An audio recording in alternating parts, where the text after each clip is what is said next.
Welcome to Lola's Frugal Life Podcast. If you're on a mission to be more frugal with both your time and money, you're in the right place.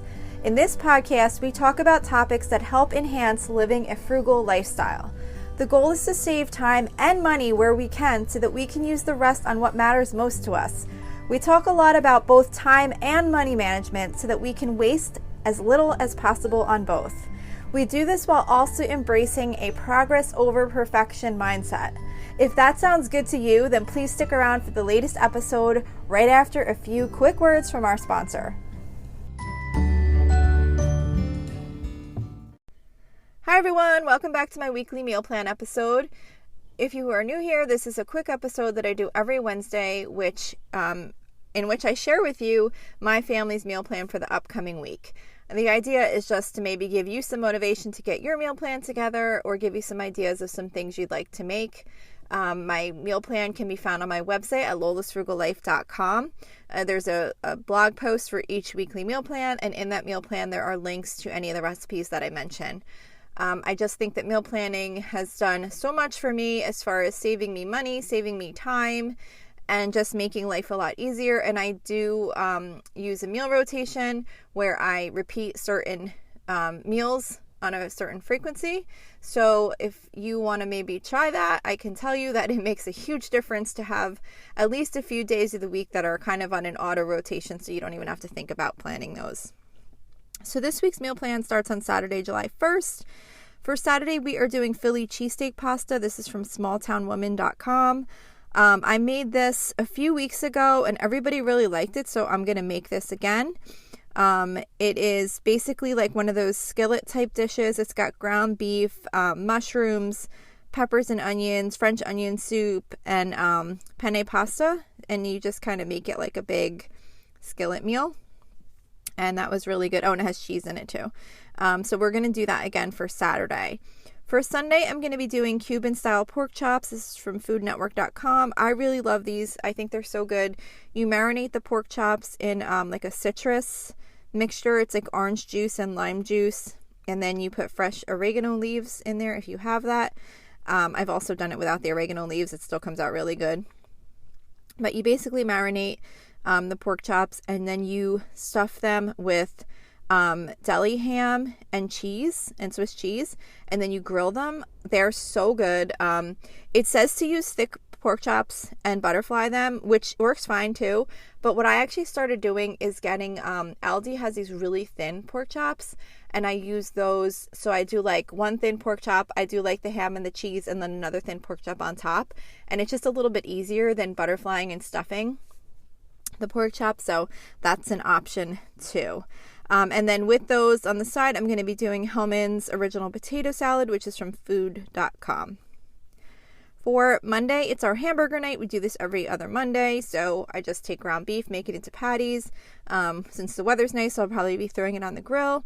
And then I'm going to do oven fresh seasoned potato wedges from allrecipes.com. This is just a simple potato side where you take whole potatoes, slice them into wedges, shake them in a Ziploc bag with some olive oil, Parmesan cheese and seasonings, and bake them in the oven, or you could cook them up in the air fryer. If you're going to do them in the air fryer, I usually go a little bit thinner on the slices so that they cook quickly. And then I'll do a can of pork and beans with that meal also.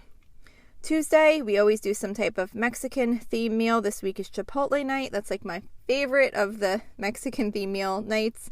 We do homemade style Chipotle bowls, so I'll do like brown rice, chicken that I broil in little bite-sized pieces in the oven. I put out like black beans and salsa and avocado and cheese and all that, and everyone can make their own Chipotle style bowls for dinner. For Wednesday, we usually do seafood. This week, I'm going to be doing easy shrimp vegetable stir fry, which is from allrecipes.com. I actually am not going to follow this recipe though, as far as all the different vegetables that it says to put in the stir fry.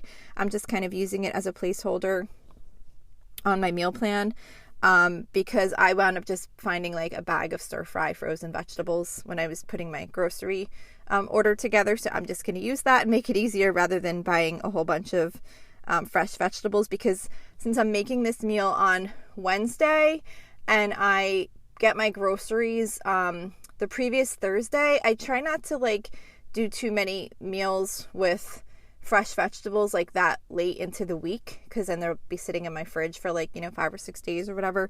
So I'm going to do the frozen vegetables to make that meal. For Thursday, we usually do soup and sometimes grilled cheese or breakfast for dinner. So this week we're going to be doing soup. We're going to do slow cooker corn chowder, which is from damndelicious.net. Just a tip, this does call for 6 ears of corn, and you basically are supposed to take the kernels off the corn and use it to make the soup. I'm sure that is delicious, but I'm way too lazy to do that on a Thursday night, which is the night I go grocery shopping. So I'm trying to do like a quick, easy meal. Although I guess you could do that in advance. But anyway, I don't do that. I just buy canned corn. I usually buy like 2 cans of corn, and I put that in the crock pot instead of, doing it off the actual corn, like actual corn. What do you call them? Like, I can't even think of what they're called. Corn on the cob. I couldn't think of what it was called. So you can definitely do canned corn for that recipe. I do 2 cans. And then the last meal for this week's meal plan is for Friday, July 7th. We're going to be doing creamy herbed pork chops, which is from allrecipes.com. As I always say, when I make this recipe, I don't actually do the creamy part. I just really like the pork chops. Really, it's so simple. I just do the butter in a frying pan, and you season the pork chops. Bone-in pork chops, I think, taste the best. I season them with the McCormick steak seasoning, and then just cook them up in the butter in the frying pan. And they just come out they just taste really good, and it's so simple. So I don't even think they need the cream, but again, that's just me being lazy. I'm sure the cream would even make it even better if you want to try that. And then as a side, I'm going to be doing Sarah's rice pilaf. That's from allrecipes.com. And then some frozen vegetables, whatever I happen to have in the micro, something I can throw in the microwave, whatever I happen to have in the freezer. I always get like some of those microwave steam fresh type vegetables whenever they're on sale. So we always have either like corn or peas or like whatever I could just kind of grab and throw in the microwave. So that's it for this week's meal plan. Like I said, you can find links to any of these recipes on my website at lolasfrugallife.com, as well as the full meal plan for every week that goes along with each episode. So that's it for this week. Thank you so much for listening, and I will see you back here next week. So thank you for checking in for this podcast episode. And don't forget, you can always email me with any questions or suggestions at lolasfrugallife@gmail.com. You can follow me on Instagram and Facebook at lolasfrugallife. And you can find a blog post for most of my episodes and definitely all of my meal plan episodes at lolasfrugallife.com. You can also join our private listeners group at facebook.com/groups/lolasfrugallife. And if you enjoy the show, please make sure to subscribe on Apple Podcasts, Spotify, YouTube, or wherever you listen from. And I would love it if you would screenshot the show and tag me on Instagram so I could see you're listening. Also, if you can please take a couple of seconds to rate and review the podcast. Those ratings and reviews are what help the show come up better in search results so that other people can find this podcast. So that will really help me in growing my audience. So that's it for today. Thank you so much for listening, and I hope you have an awesome day.